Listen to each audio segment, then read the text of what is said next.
नमस्कार, मी लीला हर्षद सोनवणे. आपण वेगवेगळे विषय आपल्या चॅनलवर बघतच असतो आणि मलाही आजच्या विषयाची खूप छान क्युरिओसिटी आहे.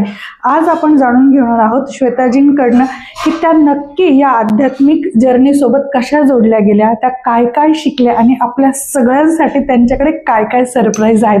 तर श्वेताजी नमस्ते, तुमचं आजच्या या पॉडकास्टमध्ये खूप खूप स्वागत आहे.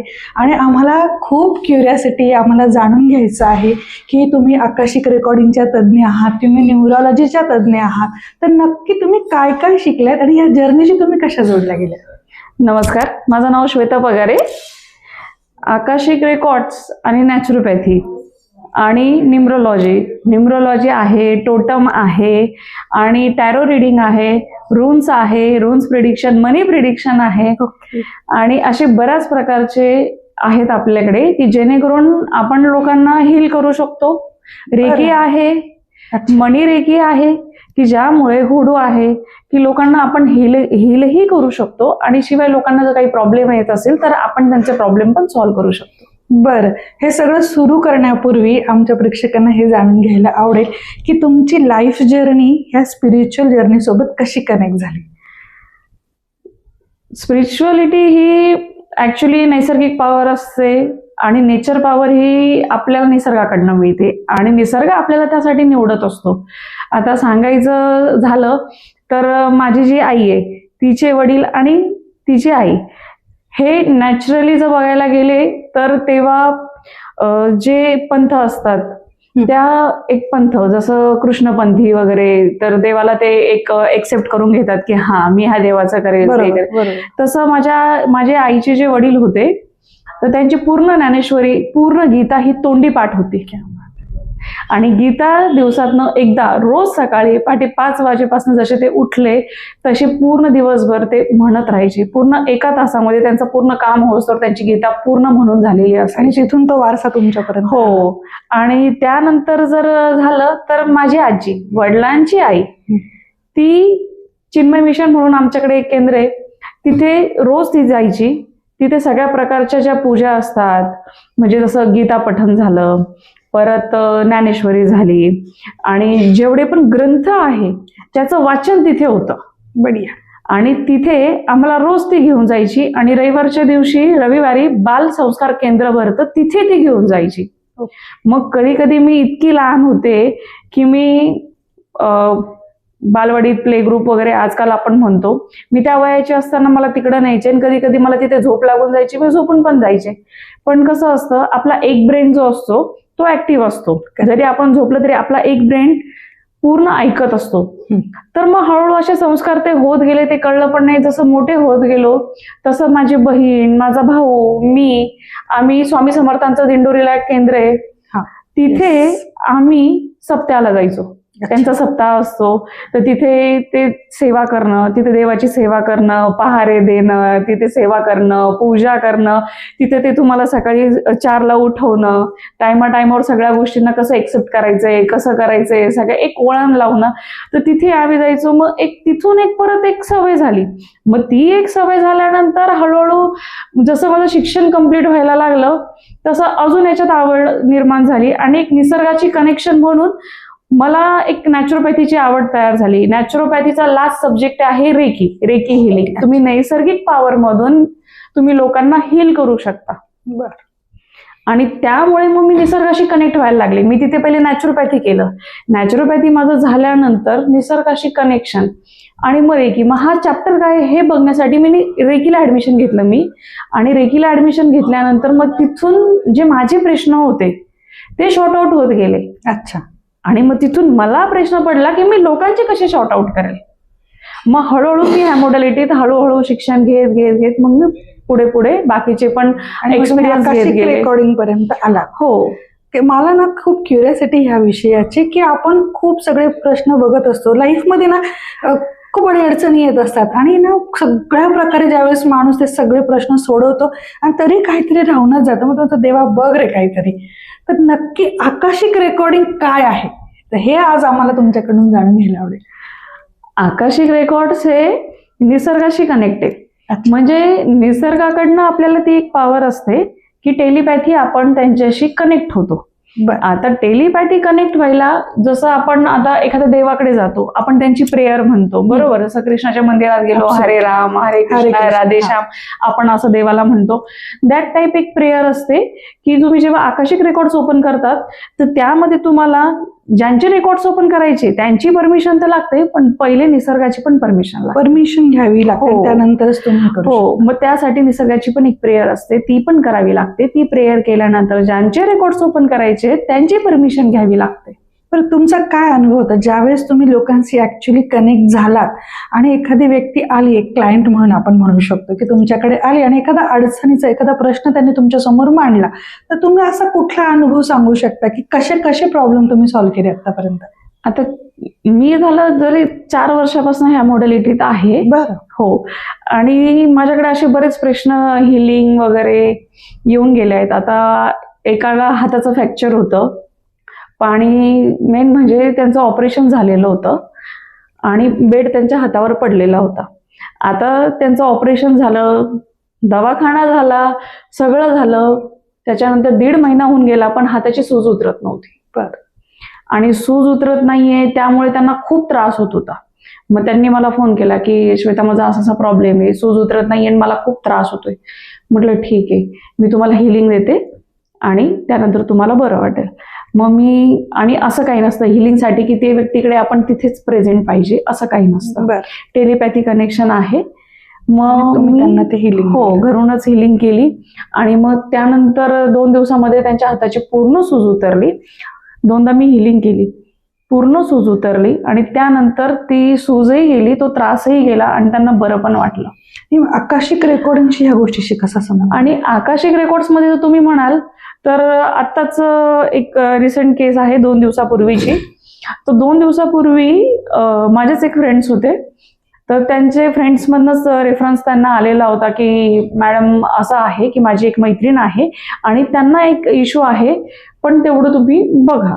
मला वाटलं की बिझनेस रिलेटेड असेल, कारण की आकाशिक जे आहे, नेम, थिंक, ॲनिमल, प्लेस, कोणत्याही गोष्टीचं आकाशिक होऊ शकतं. अच्छा. जागेचं पण होतं, झाडांचं पण होतं, जमिनीचं पण होतं, माणसांचं पण होतं, तुम्ही कोणत्याही प्रकारचं, पाण्याचं पण होतं, तुम्ही कोणत्याही प्रकारचं आकाशिक रेकॉर्ड्स ओपन करू शकता. हा, म्हणजे नक्की ही प्रोसिजर काय, म्हणजे हा. एखाद्या व्यक्तीने आता- का तुमच्यापर्यंत पोहोचावं आणि त्याला असा काय प्रश्न असेल तर तुम्ही त्याच्यावर मार्गदर्शन करू शकता? प्रश्न असाच आहे की जसा आता इंडस्ट्रीयल एरिया आहे समजा, तर कोणाला कंपनी टाकायची आहे किंवा टाकलेली आहे, त्या जागेत जर प्रॉब्लेम येत असेल किंवा त्या जागेमुळे बिझनेसमध्ये प्रॉब्लेम येत असतील किंवा नॅचरली बिझनेसलाच प्रॉब्लेम असतील, तर किंवा लोगो वगैरे जे असतात, आता काहींचं कसं आहे, बिझनेस सेट आहे, सगळं आहे, पण कधी त्यांचा लोगो बरोबर नसतो, त्यांच्याबरोबर त्यांच्या राशीला, त्यांच्या कुंडलीला तो लोगो सेट होईल का नाही, काही Match स्विच वर्ड्स असतात, मॅच होईल का नाही. आणि मेन म्हणजे प्रत्येकाला आहे ना, देवाने एक ॲनिमल हा दिलेलाच असतो, तर त्या ॲनिमल तो जो दिलेला असतो, जसं आता किंगफिशर एक उदाहरण घेऊ आपण. आता किंगफिशर जे आहे, तर किंगफिशरमध्ये त्यांनी किंगफिशरचा सिम्बॉल दिलाय आणि ते नाव दिलंय, बरोबर. तर त्यांना ते सूट झालं. तसंच जर एखादं असेल समजा, तर ते त्यांना अजून ग्रोथ देईल का नाही. अच्छा, म्हणजे ग्रोथ, बिझनेस मध्ये ग्रोथ. बिझनेस सुरू केला तर तो बिझनेस त्याच्यासाठी योग्य आहे का, ती जागा त्याच्यासाठी योग्य आहे का, किंवा त्याने निवडलेले सेगमेंट त्याला पुढे फ्युचरमध्ये ग्रोथ देणार आहे का, हे जर जाणून घ्यायचं असेल तर आकाशिक रेकॉर्डिंग तज्ञांचं मार्गदर्शन घ्यायला हवं. पण मग फक्त हे बिझनेस पुरतच मर्यादित आहे नाही. का, की पर्सनल लाईफ मध्ये पण काही इश्यू भरपूर. तर तुम्ही मार्गदर्शन करू हा. शकता? हा, आता जसं समजा एज्युकेशन आहे, आता एज्युकेशन मध्ये मुलांना हे कळत नाही, जसं आता कॉलेज झालं, कोणत्या याला जाऊ, काय करू. समजा आता कॉलेज गेलं तर कॉलेजमध्ये सायन्स घेतात, मग नंतर लगेच कॉमर्समध्ये नाही, मला नाही हे होते. आणि मग पुढे जाऊन कधी कधी काही व्यक्तींचं कसं होतं की जेव्हा बिझनेस चूज करायचा असेल तर हा. तिथे त्यांना प्रॉब्लेम येतो. करिअर निवडायचा. हा, की मी हे निवडू की मी ते निवडू, त्यात बरं. मग त्यांना प्रॉब्लेम होतो. बरं, हे प्रॉब्लेम कुठून येत आहे? बरं, माझ्याकडे कधी कधी अशा केस आल्या आहे की शिक्षण वेगळं आहे, पण ग्रोथ मात्र ह्या बिझनेसमध्ये आणि ह्या करिअरमध्ये. मग अशा वेळेस काय करणार?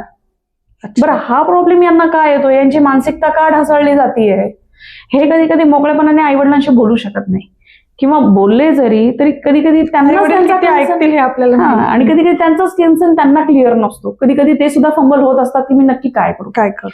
हे झालं एज्युकेशनसाठी. आता दुसरी गोष्ट म्हणजे जर बघायला गेलं तर ऍज अ करिअर वाईज त्यांच्या डेस्टिनीमध्ये त्यांची डेस्टिनी त्यांना कुठे नेऊन ठेवेल. आता काही लोकांचं बिझनेस म्हणजे आता 20-20 वर्ष 25 वर्ष ते काम करतात, अचानक सडन लाईफ मध्ये चेंज येतो आणि अचानक जे करिअर आहे ते डायरेक्ट पूर्ण चेंज होऊन गेलेलं असतं.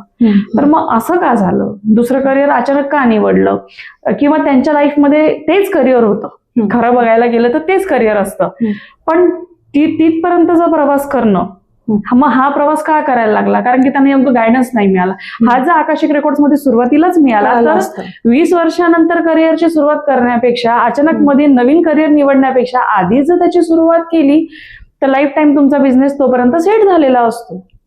ठीक आहे. आणि दुसरी गोष्ट फॅमिलीसाठी जर तुम्ही बघायला गेले तर जसं मी तुम्हाला सांगत होते की मैत्रिणीची मैत्रीण माझ्याकडे आली आणि त्यांना प्रॉब्लेम येत होता, पण त्यांना जेव्हा प्रॉब्लेम येत होता तेव्हा त्यांना हे कळत नव्हतं की त्यांना प्रॉब्लेम काय येतात. म्हणून त्यांनी जेव्हा माझ्याकडनं सांगितलं की हा बाबा तू रेकॉर्ड्स ओपन कर, त्या रेफरन्सनी माझ्याकडे आल्या आणि मी रेकॉर्ड्स त्यांचे ओपन करून दिले. पण रेकॉर्ड्स ओपन करण्याच्या आधी कसं असतं की आपण कोणाकडे गेलो एखादा, आता ते जे समोरचे असतात कोणीही असू द्या, तर ते सुरुवातीला त्यांना जेव्हा प्रॉब्लेम येतो ना तर आपण एखाद्या व्यक्तीकडे जातो, आपण डॉक्टरांकडे गेलो तर डॉक्टर मला ताप आहे, मला त्रास होतोय, मला ते चेक करतात, नाही मग तुला हे पण त्रास आहे ते पण त्रास आहे, डॉक्टरांना कळतं की हा त्रास किती डीप आहे, ते मेडिसिन देतात, बरोबर. पण तसंच म्हणजे आपण जाऊन आधी त्यांना सांगून देतो बरंच काही, आता ती झाली डॉक्टरांची गोष्ट, पण ते नंतर चेक करतात की किती डीप आहे, काय काय काय पाहिजे, ठीक आहे, मग ते बीपी वगैरे सगळं चेक करतात.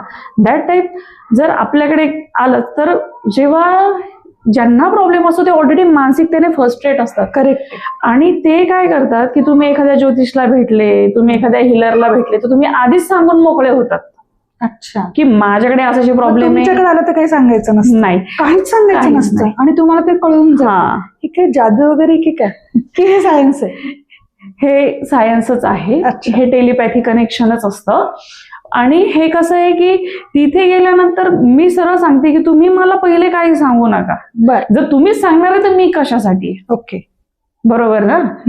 हा, तुमचा पहिला प्रश्न, त्यांनी काहीच न सांगता तुम्ही त्यांच्या गोष्टींना गायडन्स करू शकता, मार्गदर्शन देऊ शकता. खरं तेच महत्वाचं आहे. बरं, जर तुम्ही आधीच सांगून बसले सगळं काही तर तुम्हाला काय कळणार की समोरच्यांना हे खरंच येत आहे की आपल्याला फसवत आहे. बरं, मला हे ऐकताना ना एक क्युरिओसिटी निर्माण झाली. आज ना आपण सगळीकडे बघतोय की सगळ्यात बिगेस्ट प्रॉब्लेम काय झालेत माहिती का, लोकांचे रिलेशनशिपमध्ये प्रॉब्लेम. म्हणजे सरासर लग्न होत आहे, लग्न झाले लगेच डिवोर्स होत आहेत, बरोबर आहे. किंवा एखादं असं कुटुंब आहे ना, ते एखादं नातं नुसतं ओढत घेऊन चाललेले का नाही बाबा आता आमची मुलं आहेत, आता काय करायचं, पण त्या नवरा बायकोमध्ये प्रेम नसतं, त्या कुटुंबामध्ये प्रेम नसतं. असं नात्यांना चांगलं करण्यासाठी, त्यांना सुदृढ आणि सक्षम करण्यासाठी तुम्ही कसं गायडन्स देऊ शकता? नात्यांना सुधरवायचं असेल तर नात्यांना सुधारण्यासाठी ना कसं असतं, आपलं आहे ना एक सोल बॉन्ड असतो. अच्छा. प्रत्येक जन्मामध्ये आपण जन्म घेताना आपण ठरवतो की आपले आई वडील कोण असावेत. बर, म्हणजे आता इतका विचार कोणीच करणार नाही, पण हे खरं आहे की आपले बहीण भाऊ कोण असतील, आपले नाते कोण असतील आणि आपले जे पार्टनर आहे हे कोण असतील, हे आपणच ठरवतो आणि मग त्यानुसार आपला तिथे जन्म होतो. अच्छा. आणि नाते सुधरवायचे तर तुमचे जे कर्म असतात, आता समजा पार्टनर झाला तर त्या पार्टनर सोबत तुमचा कोणत्या प्रकारचा बॉन्ड आहे, जसं सोल कनेक्शन आहे, कार्मिक कनेक्शन आहे, की तुमचं फक्त एक सोलच बॉन्ड आहे का ट्विन फ्लेम आहे. ओके, हे खूप महत्वाचं आहे. तुम्ही काय अग्रीमेंट घेऊन तुम्ही त्या व्यक्तीसोबत राहताय हे खूप महत्वाचं आहे. जसं दोन भावांचं पण पटत नाहीये तर त्यांचा कोणत्या प्रकारचा अग्रीमेंट आहे. असे काही येतात का तुमच्याकडे केसेस की नवरा बायकोचा काहीतरी प्रॉब्लेम झालेला होता आणि मग ते आले आणि तुम्ही गाईड केलं आणि त्याच्याने प्रॉब्लेम सॉल्व्ह? हो, असे भरपूर उदाहरण तुम्ही सांगू शकता. असे भरपूर काय नक्की प्रॉब्लेम होता? असे भरपूर उदाहरण आहे. आता ती जी लेडीज माझ्याकडे आली होती तोच एक उदाहरण आपण कम्प्लीट करून घेऊ. ते जे माझ्याकडे आले तर त्याच्यानंतर त्यांनी विचारलं की माझी तब्येत पुढे कशी असणार आहे.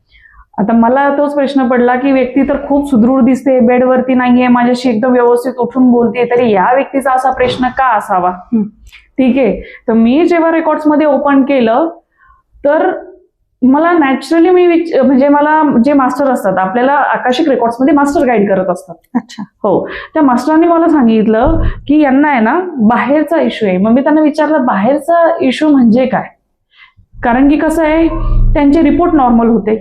अच्छा. 4 वर्ष झाले त्या ट्रीटमेंट घेत होत्या ओके. आणि रिपोर्टही नॉर्मल होते. Medical report normal. हो, आणि नात्यामध्ये पण इश्यू आलेला होता. बर. तर मग अशा आणि त्यांचे जे मुलं होते त्यांना नक्की कोणतं करिअर निवडायचं हे कळत नव्हतं. म्हणजे सगळेच प्रॉब्लेम. हो, एकाच घरामध्ये सगळेच प्रॉब्लेम आले. आणि त्यामुळे मी त्यांना जो त्यांचा पहिला एकच प्रश्न होता पहिला की माझी तब्येत फिजिकली पुढे कशी असेल. मग त्याच्यावरनं मला सगळे प्रश्न क्लिअर झाले. मग मी त्यांना सांगितलं की पुढे जाऊन तुमची तब्येत आहे ना खूप बरी होऊ शकते, चांगली राहू शकते, पण एक सोल आहे जी तुमच्यात त्यांच्यात एंटर झालेली होती. अच्छा. हो, त्याच्यावर तुम्ही रेमेडी दिली. आणि त्यांच्या जवळच त्यांचे म्हणजे रेकॉर्ड क्लोज. आता मी सुरुवातीला सांगते की तुम्ही काही बोलायचं नाहीये. रेकॉर्ड क्लोज झाल्यानंतर त्यांनी मला ती स्टोरी पूर्ण सांगितली जी मला माहित नव्हती. म्हणजे त्यांनी नंतर ते मान्य केलं. हो, मान्य केलं. त्यांनी ती पूर्ण स्टोरी मला सांगितली. त्यांनी मला सांगितलं की जेव्हा मी बाहेरून आले आणि अचानक मला ताप आला आणि पूर्ण अंगावर फोडं पण आली.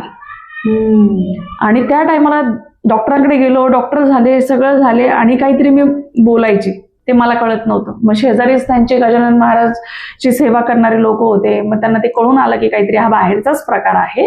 आणि मग त्यांना ते रक्षा वगैरे देणं म्हणजे एक हिलिंग एक प्रकारे त्यांनी ते केलं. मग ते तेवढं पुरताच होतं. पण त्यानंतर कसं असतं एनर्जीला एनर्जी कळते. अच्छा. आणि जेव्हा एनर्जीला कळतं ना, जसं आता तुम्हाला आता समजा आपल्या घरात एक व्यक्ती आहे. आता त्या व्यक्तीला घर सोडताना जेवढा त्रास होईल आणि आपल्यालाही त्या व्यक्तीला बाहेर पाठवताना त्रास होईल तसंच त्यांचं पण असतं. बर. मग अशा वेळेस करणार काय. मग अशा वेळेस ती जी व्यक्ती आहे त्यांना ते कळून जातं की आपल्यावर पण काहीतरी म्हणजे यांना लक्षात आलेलं आहे. त्यामुळे ते सुद्धा एनर्जी असते ती पण शांत होऊन जाते. त्यामुळे नंतर हा प्रकार झालाच नाही की अग्रेसिव्ह होणं, हा प्रकार नाही झाला. पण मग प्रकार काय झाला की नात्यामध्ये फूट पडायला लागली. अच्छा. कारण की निगेटिव्ह एनर्जीचं वागणं आणि बिहेवियर बदलले गेले. हा, पण निगेटिव्ह एनर्जीचं कामच ते आहे ना एन्व्हायरमेंट खराब करणं. येस. पॉझिटिव्ह असेल तर सपोर्ट करणार, निगेटिव्ह असेल तर हेच काम करणार. पण मग त्याच्यामुळे काय झालं की त्यांच्या रिलेशनमध्ये फूट, त्यांच्या मुलांमध्ये कोणतं करिअर निवडावं हे त्यांना कळत नव्हतं. आणि त्यामुळे काय झालं की सगळे प्रॉब्लेम्स यायला लागले. त्या लेडीजला सुद्धा फिजिकल ती 20 वर्ष झाले तिचं स्वतःचं आहे एक आहे फर्म ती चालवते. आणि नेमकी स्वतःच बेडवरनं 2-2, 3-3 दिवस उठणार नाही तर ते कसं करणार. मग करिअरमध्ये प्रॉब्लेम यायला लागले. म्हणजे ह्या एका गोष्टीमुळं त्यांचं रिलेशन, त्यांची हेल्थ, त्यांचे फायनान्शियल्स सगळं याच्यावर परिणाम होत होता. आणि तुमचं मार्गदर्शन घेतल्यानंतर तर त्याच्यातनं बाहेर आलं. आणि 4 वर्षानंतर मग त्यांना ती गोष्ट जेव्हा रेकॉर्ड्स ओपन केले तेव्हा त्यांना कळलं की हा प्रॉब्लेम आजही आहे, हे असं आजही आहे. आणि रेकॉर्ड्समध्ये मास्टरच सोल्युशन देत असतात आपल्याला काही असं वेगळं काही माहिती नसतं. मास्टर आपल्याला सोल्युशन देतात कारण की त्यांना माहिती असतं की हा प्रॉब्लेम किती डीप आहे. जसं डॉक्टरांना कळतं आजार किती डीप आहे तसं मास्टरांना कळतं हा प्रॉब्लेम किती डीप आहे. त्यानंतर ते जे सोल्युशन येतात आम्ही त्यांना ते सांगतो. कारण की आम्ही फक्त एक मीडिएटर आहे. बरोबर. त्याच्यामुळे त्यांचे जे कर्म आहेत की ज्यांना ते भोगावे लागले, त्यांना ते फेडावं लागलं, त्यांना ते सफर करावं लागलं, त्या त्रासातनं त्यांना जावं लागलं. पण मग कुठेतरी एंड प्रत्येक गोष्टीचा असतो. अच्छा. त्यामुळे त्यांचं कार्मिक क्लिअर झालं आणि मग मग त्यांचं ते कार्मिक क्लिअर झालं, त्यातनं ते बाहेर पडले. कारण की जेव्हा लोकांना प्रॉब्लेम येतात त्यांना जेव्हा टाइम येतो त्यांचा कार्मिक क्लिअर होण्याचा, फक्त त्यातनं त्यांना एक मीडिएटर लागतो की आता यातनं बाहेर कसं पडतो. बर. आणि मग मीडिएटर आम्ही असतो. ओके. मग नक्की कशा प्रकारच्या लोकांनी आणि कोणत्या इश्यूज करता, समस्यांकरता तुम्हाला संपर्क केला पाहिजे. तुम्हाला कोणत्याही प्रकारची समस्या असेल, शिक्षण, करिअर, तुमची जागा किंवा तुम्हाला फायनान्समध्ये किंवा तुम्हाला घरात समजा कोणाला आजारपण आहे, रिपोर्ट क्लिअर आहे तरी प्रॉब्लेम आहे. आणि आता सांगायचं झालं तर सायकिक सर्जरी नावाचा पण एक रेकीमध्ये प्रकार असतो. सायकिक सर्जरी म्हणजे ही टेलिपॅथी सर्जरी असते. आता याच्यात पण मी तुम्हाला एक सीन सांगेल की आम्ही एकाची कुंडली चेक केलेली होती आणि त्या कुंडलीमध्ये आम्हाला कळलेलं होतं की यांना पुढे जाऊन यांचं मोठं ऑपरेशन आहे.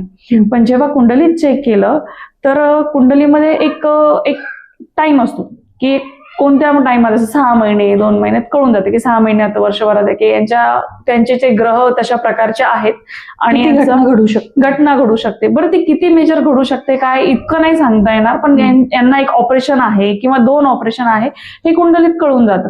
आपण जे कुंडली बघतो ती वैदिक कुंडली बघतो, त्याच्यामध्ये तुमचं पास्ट प्रेझेंट फ्युचर हे पूर्ण कळतं. जसं आकाशिक मध्ये कळतं पास्ट प्रेझेंट फ्युचर, आणि तुमचं याच्यात पण कळतं वैदिक न्यूमरोलॉजीमध्ये. ठीक आहे. तर याच्यामध्ये काय झालं की जेव्हा आम्ही एकाचे चेक केलं, पण मग तिथे हे कळलं नव्हतं की हा प्रॉब्लेम जो आहे कुंडलीत तर दिसतंय, पण मग हा प्रॉब्लेम, मग मला त्यासाठी टॅरो करावं लागलं. मग मी जेव्हा टॅरो रिडिंग केलं त्यात मला कळलं की ऑपरेशन हे खूप मेजर ऑपरेशन आहे, हे साधं ऑपरेशन होणार नाही. आणि मग जेव्हा मला हे कळलं की हे साधं ऑपरेशन होणार नाहीये, मग मी त्यांना सांगितलं की असं तुमच्या आयुष्यात विषय आहे, आणि पण अशा टायमाला त्यांचे जे कर्म होते त्या कर्माप्रमाणे की अशा वेळेस तुमच्याजवळ एकही व्यक्ती नसेल जेव्हा ही घटना घडेल. कारण की त्या लोकांना तेव्हा पॉसिबल पण होणार नाही. भले पण हे ऐकल्यानंतर त्या व्यक्तीचं मानसिक खच्चीकरण नाही होणार का? त्याला आतापासूनच त्रास नाही सुरू होणार का हे ऐकल्यानंतर? का त्याच्यावर पण काही रेमेडी आहे? रेमेडी याच्यात भरपूर आहे. उलट ती व्यक्ती अवेअर झाली. Okay, good. कारण की अवेअर म्हणजे कसं, मला नक्की कळलं की यांना प्रॉब्लेम कुठं होणार आहे. मला कळलं की नक्की प्रॉब्लेम कुठं होणार आहे, आणि जेव्हा मला कळलं की हा प्रॉब्लेम सर्जरी आहे तर मग मी ती चेक केली. आकाशिक रेकॉर्ड डीप आहे, त्यात हे कळतं की नक्की कुठं होणार आहे, काय होणार आहे, कसं होणार आहे. मग मी तेवढ्या करता मला ते कळून गेलं. मग मी त्यांना सांगितलं आता सायकिक सर्जरी जर तुमच्या नशिबात लिहिले, तुमच्या पत्रिकेतच योग लिहिलेले की सर्जरी ही होणार, मग अशा वेळेस सायकिक सर्जरी केली जाते.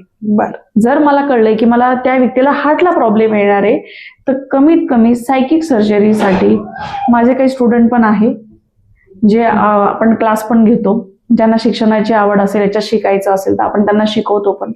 तर माझे असे काही स्टुडंट पण आहे. तर मग अशा वेळेस आम्ही 4-5 जण मिळून ती सायकिक सर्जरी केली. सायकिक सर्जरीमध्ये काय केलं जातं की तो जो पार्ट आहे ना तो क्लीन केला जातो, ऍज अ पूर्ण डॉक्टरांसारखीच केली जाते, जसं डॉक्टर प्रॉपर सर्जरी करतात दॅट टाईप.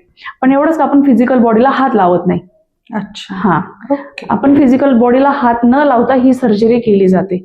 म्हणजे त्याच्यात जो बॅक्टेरिया आहे तो काढला जातो, जे प्रॉब्लेम येणार आहे ते काढले जाते, एनर्जी चेंज होते. क्या बात आहे, ग्रेट. आज मला सुद्धा ना हे akashic recording, tarot, reiki healing, psychic surgery खूप नवीन नवीन विषय ऐकायला मिळालेत, आणि मला पूर्ण विश्वास आहे की तुम्हाला सगळ्यांना पण हे विषय खूप इंटरेस्टिंग वाटले असतील. आणि नक्कीच अजून पुढे खूप पॉडकास्ट करायचे आहेत आपल्याला, आणि त्या सगळ्या पॉडकास्टमध्ये आपण श्वेताजींकडनं अजून नवीन नवीन गोष्टींची माहिती घेणार आहोत. So stay curious. अच्छा, तुम्हाला जर श्वेताजींना कॉन्टॅक्ट करायचं असेल तर इथे स्क्रीनवर त्यांचा नंबर दिलेला आहे. तुम्ही त्यांची प्रॉपर अपॉइंटमेंट घेऊ शकता, त्यांना संपर्क करू शकता, आणि जेन्युअनली जर तुम्हाला एखाद्या प्रॉब्लेमवर सोल्युशन हवं आहे तर ते सोल्युशन तुम्ही त्यांना कॉन्टॅक्ट करून त्यांची अपॉइंटमेंट घेऊन त्यांचं मार्गदर्शन घेऊ शकता. सो श्वेताजी, लास्ट मेसेज तुम्ही आमच्या प्रेक्षकांना काय द्या? हेल्दी राहा, व्यवस्थित राहा, पॉझिटिव्ह राहा, आणि जेवढं नामस्मरण करता येईल तेवढं करत राहा. Radhe Shyam. Thank you very much.